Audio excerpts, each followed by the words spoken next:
Okay, what is next? I kind of like to have Life's little gift basket set up to, again, dollar store.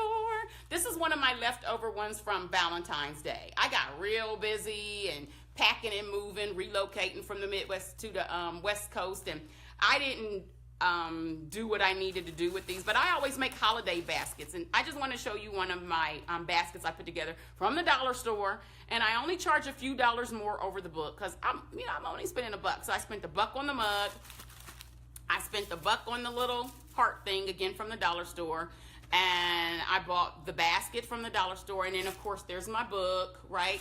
And I had a coaster made to match my book. I mean, what better to go with the coffee mug than a coaster? So I had a coaster made with my book cover on it. I have an episode that I am going to be doing that you cannot miss. I'm on Periscope. I'm on Periscope under author _E_N_Joy. Again, I'm on Periscope under with author _E_N_Joy.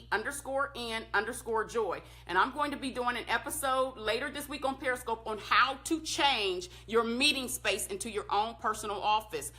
So if you're doing a book signing at a library, if you're meeting a client in a conference room, I'm going to show you how to turn that space into your mobile office. So if you're not following me on Periscope, please follow me on Periscope because that is an episode you don't want to miss. And I know a lot of people do the whole, I'm going to record Facebook and Periscope at the same time. I tried it. I don't like it. I feel like I'm cheating on Facebook with Periscope, or I'm cheating on Periscope with Facebook. I feel like I'm trying to date two men at the same time and one pulling me this way and one pulling. Some of y'all are the great bomb diggity at doing the whole, hi Felicia, thanks for tuning in on Periscope. Hi Sam, thank you for tuning in on Facebook Live. I can't do that. I can't two-time. I can't do that two-timing thing and have two relationships going on at once. So I decided I don't want to be a repeat offender either. A repeat offender is when you take the same content and you put it on all of your social media websites. Am I guilty of doing it sometimes? Yes. But what you will find is that I've tweaked it. I speak to my LinkedIn audience a little differently than I speak to my Facebook audience, my Twitter audience, my Periscope audience, my Instagram audience. So I may tweak up the post. I try not to be a repeat offender though. I try not to put the same information on every single social media site. Because if you're following me on multiple sites, I mean, it's like, she already said that, I already read that. And eventually, you're going to be like, okay, it's all the same. But I have a different audience on each social media site. And so I want to speak to that audience in their language. So again, I am a repeat offender at times when I'm like, okay, I really haven't posted in a while on this site. I need some quick information and I'm on the go. So I will copy and paste. But again, I'll tweak it. I'll change a little bit. Just because it's a different audience and I don't want the information to be exact. But sometimes we got to do what we got to do. But if you're one of those people who have one of those programs and you put in content and it shoots out the same content to every single social media site, you're a repeat offender.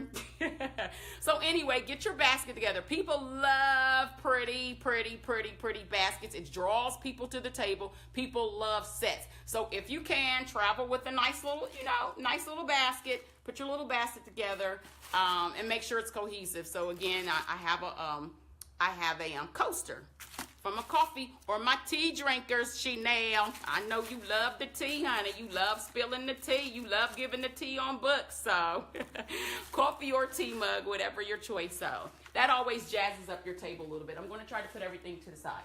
Okay, what else do we have? I carry my earbuds with me because if I'm at a conference where there's going to be downtime, well, it wasn't a conference. I did a book signing event at a fashion show. Well, while the fashion show is going on, everybody's in there. Nobody's really outside buying books. Or if you go to an event where there's breakout sessions and people are in workshops, people are in sessions, you have downtime.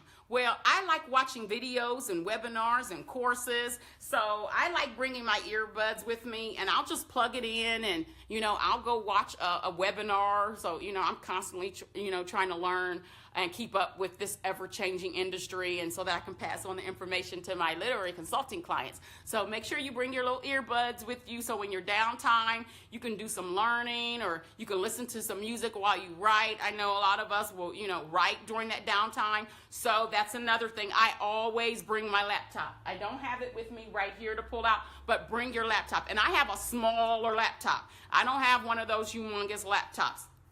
I have a smaller laptop.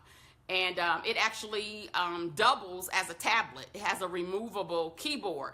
So, and it's so easy when you get the middle seat on the plane. Instead of pulling out that big gigantor laptop, it's just a little small. I want to say 11 inch. And, I do what I do on it. So bring your laptop as well. Make sure you have water at your table. Make sure you have water. You're going to be doing a lot of talking. You don't want to get all choked up. I'm good for that because, as you guys can see, I'm like 6 on Blossom. I can talk like 20 miles per hour. But y'all remember 6 from Blossom? Yeah, that's me. But anyway, have your little water on your table. Have your little mint. You're going to be in folks' face all day. Freshen it up. Freshen it up. You don't want to assault nobody with your breath. You don't want to go in somewhere and get charges pressed on you for assaulting somebody with your breath. So make sure you got your mint. Make sure you got your little water. Make sure you have your Sharpies and your pens. I pre-autograph my books. It saves time. Before I head out, before I load my books, I pre-autograph all of my books so that I don't have to, sit there and do all I have to do is add the person's name. And what I do is I'll usually have my helpers pass out little Post-its, and I'll ask the readers to write their name on the Post-it. That way, when it's their turn in line, they just hand me the Post-it, and all I have to do is write their name. I don't have to say, how do you spell your name? And I get to say, they hand me the Post-it, and I get to say, well, thank you, Mary, so much for buying my book. I get to get personal with them. Instead of saying, can you spell your name for me, or what's your name? When you already have them write their name down on these Post-its and they hand it to them, you can start forming that relationship. They hand you their name. Cynthia, thank you so much for coming. Thank you so much for buying my book. And you're saving time, okay? So you've already pre-autographed your books. People, pre-autograph these books. It really does save time, and your readers will appreciate. The line will keep moving. And have your helper, pass out the little Post-its so that the people can write their name on the Post-it. And all they do is hand it to you, and you can call them by name. You don't have to misspell their name and ruin a book. But if you do misspell a name, I've done it before. Always try to autograph on the first title page. And if you misspell a name, you could just rip out the title page and re-autograph that page, okay? So always try to autograph the first title page. If you happen to misspell a name or they change their mind and say, oh, no, I want to give that one to my sister. I want to give that one to my sister. It's hard to scratch out the pen and the Sharpie, but you can easily tear this page out and then just re-autograph the book, okay?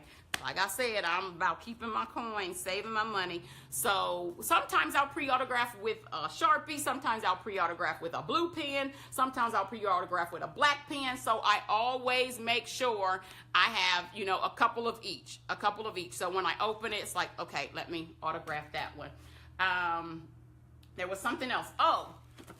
When I mentioned earlier about making sure you have your book out to capture autographs, the pen you use, make sure it's one of your promo pens, because you're going to lose about 5 to 10 pens. People are going to walk away with your pen, but at least let the pen they walk away with be your promo pen and not Bic, okay?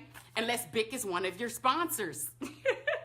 But if Bic is not one of your sponsors, you want them to walk away with your pen. You are going to lose pens when you set out your address book to capture email addresses. You're going to lose pens. So make sure you set out one of your promo pens so that when they walk away with it, at least they're going to remember you and who they stole from. Anyway, so that's all of that good stuff. Again, guys, If you have your own special items that you take that are must-haves for when you do book signings, please drop it if I'm missing anything, which I very well could be.